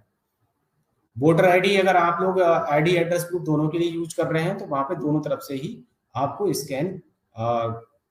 करना होता है। कई बार क्या करते हैं ना, आप लोग एड्रेस प्रूफ में इसको यूज कर रहे हैं और स्कैन कर दिया आपने फ्रंट पार्ट केवल उसका, जबकि बैक में उसका जो है एड्रेस वाला पार्ट होता है। तो एड्रेस प्रूफ में अगर आप वोटर आईडी ले रहे हैं तो उसका फ्रंट और बैक दोनों ही आपको स्कैन करना है, नहीं तो कैसे पता लगेगा कि जो रेजिडेंट है उसका नाम क्या है, किसका एड्रेस अपडेट कर रहे हैं आप। ठीक है, तो फ्रंट और बैक दोनों ही आपको, अगर एड्रेस प्रूफ में आप वोटर आईडी ले रहे हैं तो वो अपडेट करना होता है। ये कुछ एक एरर्स हैं जो कि आप यहाँ पे समझ भी सकते हैं कि होता क्या है। एज में फोटो में एज कम लग रहा है लेकिन हमने वहां पे ज्यादा एज डाली हुई है। ये डॉक्यूमेंट्स में इसमें वाइटनर यूज किया गया है, इन सब में वाइटनर यूज किया गया है। यहाँ पे डेट थी, डेट कटिंग करके वाइटनर यूज किया गया है। यहाँ पे भी वाइटनर यूज करके और ओवर राइटिंग की गई है, वाइटनर यूज ओवर राइटिंग। तो ये कुछ एक इस तरह की ये यूआईडीआई, जैसे हम जो भी डॉक्यूमेंट स्कैन करते हैं ना तो यूआईडीआई के पोर्टल पे इस तरह से चाहते हैं ये सभी डॉक्यूमेंट। ये चार्जेस हैं, आप लोग अपने सेंटर पर रखने हैं, लगा के रेट लिस्ट जरूर लगा के रखें। रेजिडेंट का कस्टमर रजिस्टर बनाएं, रेजिडेंट के साथ में व्यवहार अच्छा रखें। वो आज का जो सेशन था, आज की मुलाकात कार्यक्रम था, उसमें मैंने आप लोगों को फिर से दोबारा से यूआईडीआई आधार यूसीएल पे जो बीएलई हमारे काम कर रहे हैं, वो काम करने के दौरान उनको कौन कौन सी सावधानियों का विशेष ध्यान रखना है, उसके बारे में पूरा विस्तृत जानकारी दी। और जो भी बीएलई भाई इस लाइव सेशन को देख रहे थे या इसके साथ जुड़े हैं, तो उन सभी बीएलई भाइयों का बहुत बहुत धन्यवाद। मैं इसी बात के साथ में आज की मुलाकात कार्यक्रम यहाँ पे हम एंड करते हैं, और हम चाहेंगे कि सभी बीएलई भाई जो यूआईडीआई के द्वारा ऑनलाइन डॉक्यूमेंट अपडेट नया प्रोजेक्ट आया है, इस पे ज्यादा से ज्यादा कार्य करें और अपने ट्रांजेक्शन्स को बढ़ाएं। अभी जैसे कि पिछले कुछ समय से आप लोग देख रहे हैं कि आधार डॉक्यूमेंट जो भी आप लोग एनरोलमेंट कर रहे हो अपडेट नहीं हो रहे हैं, तो इससे विचलित नहीं हो, परेशान ना हो बिल्कुल भी। यूआईडीआई से बात हो रही है इसके बारे में, सर्वर पे कुछ अपडेशन की वजह से एनरोलमेंट जो है वो अंडर प्रोसेस जा रहे हैं, इसकी वजह से काम को ना रोके, वो रिजेक्ट नहीं हो रहे हैं। अब सारे जो जितने भी एनरोलमेंट आप कर रहे हो बैकएंड से यूआईडीआई सर्वर पे वो जा रहा है डेटा, इसके लिए हमें काम को नहीं रोकना है, अपने काम को निरंतर करते रहना है। और सभी लोग, सभी जितने भी बीएलई भाई जो कि यूसीएल सर्विस से जुड़े हुए हैं, अपने ट्रांजेक्शन्स को मैक्सिमम ज्यादा से ज्यादा करें। और रेजिडेंट से 50 रुपए निर्धारित शुल्क है, 50 रुपए ही चार्ज करें। मैं आज की मुलाकात कार्यक्रम यहाँ पे अभी आप सभी लोगों से इजाजत चाहूंगा। धन्यवाद, नमस्कार।